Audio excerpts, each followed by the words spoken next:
Hi, I'm Bex and I'm looking at Animal Force, which is from Chinese developers PSVR, and it's a strategy tower defense style game in virtual reality. The game launched a couple of weeks ago as a PSVR exclusive. The premise of the story is that the world is under attack by aliens and all the humans just keep getting abducted. So it's up to our friends in the animal kingdom to save them. However, these are no ordinary animals. They all have special skills and powers and a unique ability to float in mid-air.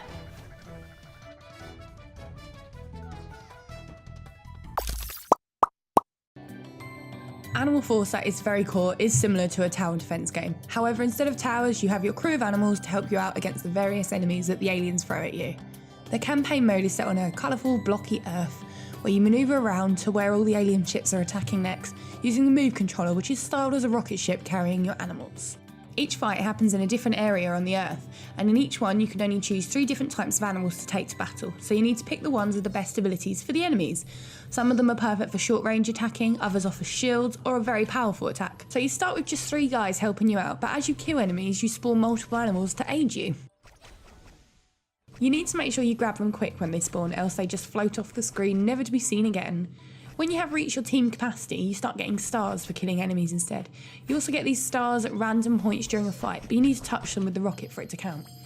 You then use these stars to upgrade your animals to be stronger, attack more often, things like that, but they also get an outfit upgrade and can end up looking pretty fabulous. In order to defeat the aliens, you need to put your team of animals in prime positions to destroy the enemies. You can place your animals and they will stay where you put them, or you can hold on to a certain number with your rocket and move them around really fast. The enemies do move predetermined paths, but the paths change so frequently you can often end up aiming your animals in the totally wrong direction. Along with trying to destroy as many of the alien enemies as possible, you need to be keeping an eye on the hapless human beings being abducted to the left of your screen and kill the alien carrying them before they reach their ship. If too many of them reach the ship, you fail the level and have to start again. While this game can seem easygoing on the first few levels, it quickly throws in new enemies and even things like black holes in which your whole team can be sucked into within a second.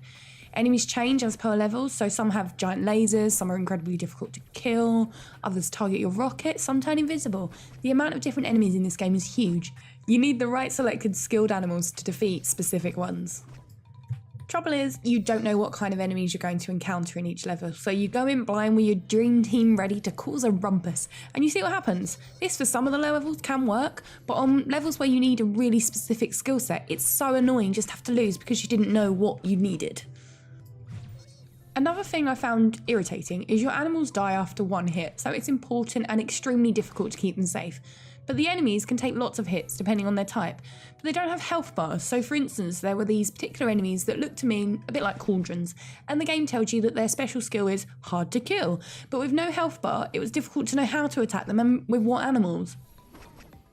The difficulty on this game seems to be just all over the place. There are boss fights, and when you're victorious, you unlock new animals to fight with. Some of these boss fights are tricky, but then they are supposed to be.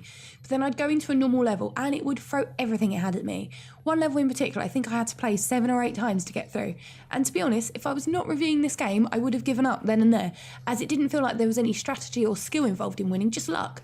This was so frustrating, especially as I was expecting this game to be a fun strategy game.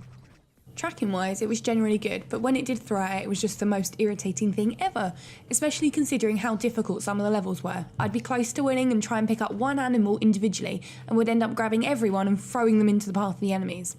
Moving around the world to get to different levels with the rocket ship also seemed kind of unnecessary to me, and that was the only bit that made me feel slightly motion sick. The move controller does well generally to manoeuvre your animals out of the way fast, but I also felt the game could have benefited from using 2 controllers, as there were a few times I had a handful of animals but needed to grab another one and tried using my hand without a controller to do it, so the option of having a second one would have been appreciated. There are a couple of mini-games included in Animal Force where up to 4 people can play using dual-shock controllers whilst one person's in the headset. They were silly and fun enough, but not something I think added a lot to the game. I did enjoy one of them, as it was a bit like the old Nokia game Snake, but with a chicken. The VR player has to try to stop the chicken saving as many humans as possible by throwing bombs at them. It's a different pace from the main game and amusing enough, just not something I'd normally play. They really felt like mobile games. Graphics are cartoony and fun, but do give off the impression of this is a kids game, which, like I've said a few times about the difficulty, seems very unlikely that it is. There's a lot of detail in the cities and towns you go to fight in, but you only really see this when travelling around the world. Sound is also cartoonish, with explosions and screams always feeling silly and never worrying. Music-wise, it's all very cute and kind of Disney, and generally you don't notice it a huge amount, but that might also be because it's all quite samey. So there it is. I just feel like Animal Force was kind of a roller coaster for me. I love tower defense and strategy games and was so looking forward to these things wrapped up in a package that also included cute dressed up animals. But the fact is that some of the levels are so horribly hard, it just puts me off playing this game anymore, and unfortunately I don't think I can recommend it.